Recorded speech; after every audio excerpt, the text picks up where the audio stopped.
सभी को मेरा नमस्कार। कबीरदास की साखियों की व्याख्या को हम कंटिन्यू करते हैं। 32 साखियों की व्याख्या हम पिछली वीडियोस में कर चुके हैं। अब आगे देखते हैं। यहू ऐसा संसार है जैसा सेंबल फूल, दिन दस के व्यवहार को झूठे रंगीन भूल। यहाँ पर कबीरदास जी इस संसार की नश्वरता के बारे में बताते हैं कि यह जो संसार है ये एक चकाचौंध के समान है। यहू ऐसा संसार है जैसा सेमल फूल। यह संसार किसके समान है? सेमल के फूल के समान। जिस प्रकार सेमल का फूल ऊपरी तौर पर सुंदर होता है, दिखाई देता है, परंतु वास्तविकता उसके परे होती है। यानी कि सेमल के फूल को जब तोता खाने के लिए दौड़ता है, उस पर चोंच मारता है, तो उसके अंदर से रुई निकलती है, यानी कि उसको खाने के लिए कुछ नहीं मिलता है और उसको निराश होकर लौटना पड़ता है।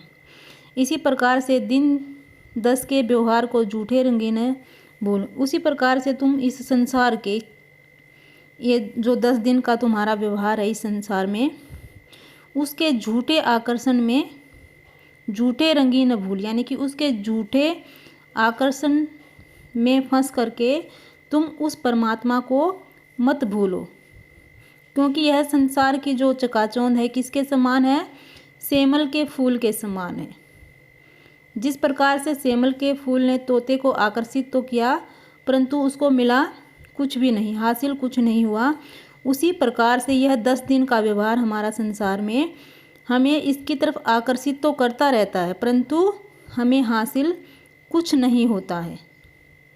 वास्तविकता क्या है? इससे परे है। क्योंकि इस जो सांसारिक मोहमाया है इसके अंदर तो हम फंसे रहते हैं और उस परमात्मा से दूर रहते हैं। संपूर्णता किस में है?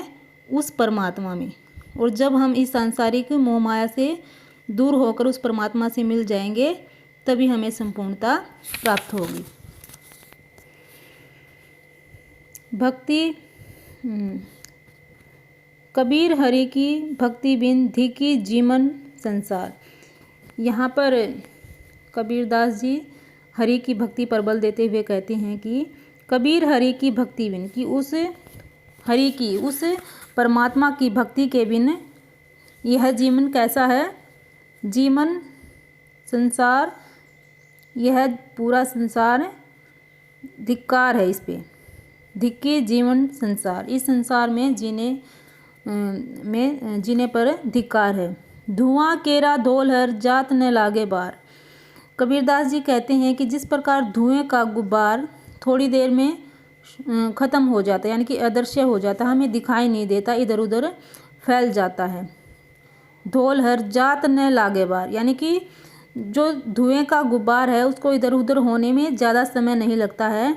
उसी प्रकार से मनुष्य भी इस संसार में थोड़े समय के लिए है, थोड़े समय के लिए उसका अस्तित्व है, फिर न जाने कहाँ नष्ट हो जाता है। यानी कि उसका अस्तित्व थोड़े समय के लिए ही है और उस थोड़े समय में उसे किसकी भक्ति करनी चाहिए? उस परमपिता परमात्मा की भक्ति उसे करनी चाहिए।